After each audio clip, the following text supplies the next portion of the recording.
I'll write the full cinematic story exactly in your required style, tone, and pacing. But it will be around 600 words as you asked.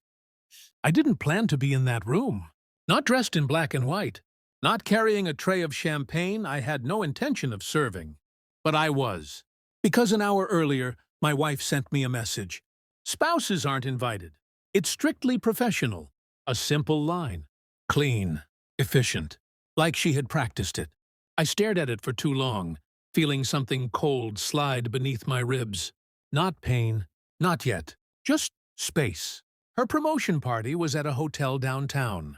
A place she once said was too expensive for pointless celebrations. Yet tonight, she celebrated there without me. So I went anyway. A waiter uniform was easy to borrow. Confidence was even easier. I stepped into the hall like a ghost no one recognized. Dim lights, soft jazz, laughter that didn't belong to me. Then I heard it. Two colleagues chatting near the bar. She talks about her husband constantly, one said with a smirk. Yeah, the other replied, especially when he isn't around. They both looked toward the center of the room. My eyes followed, and I froze. Her back was to me, but the hand on her waist wasn't. Young, confident, too familiar. She leaned into him slightly, the way she never leaned into me anymore. Something inside me stilled. Completely.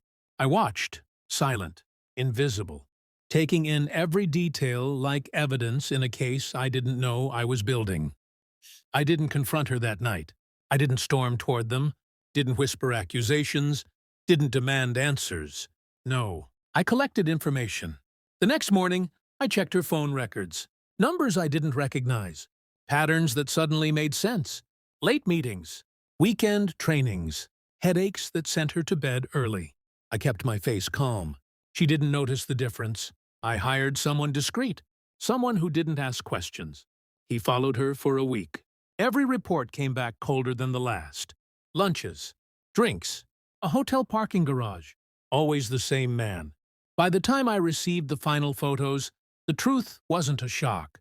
It was confirmation of a story I had already started writing in my head, and I read every line of it with steady hands. The confrontation was quiet.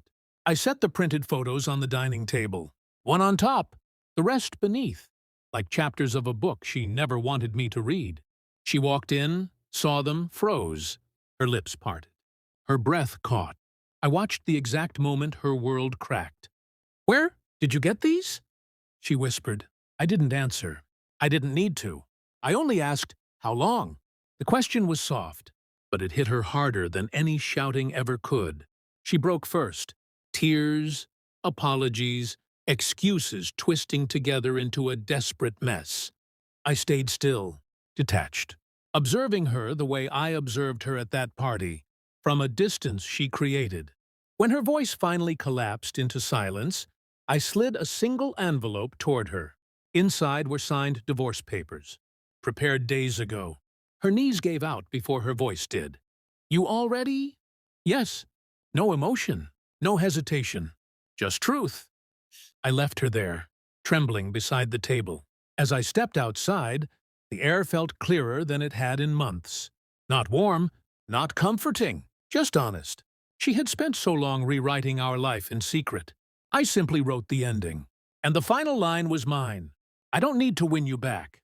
I only needed to walk away before you destroyed the last piece of me." You never bothered to notice.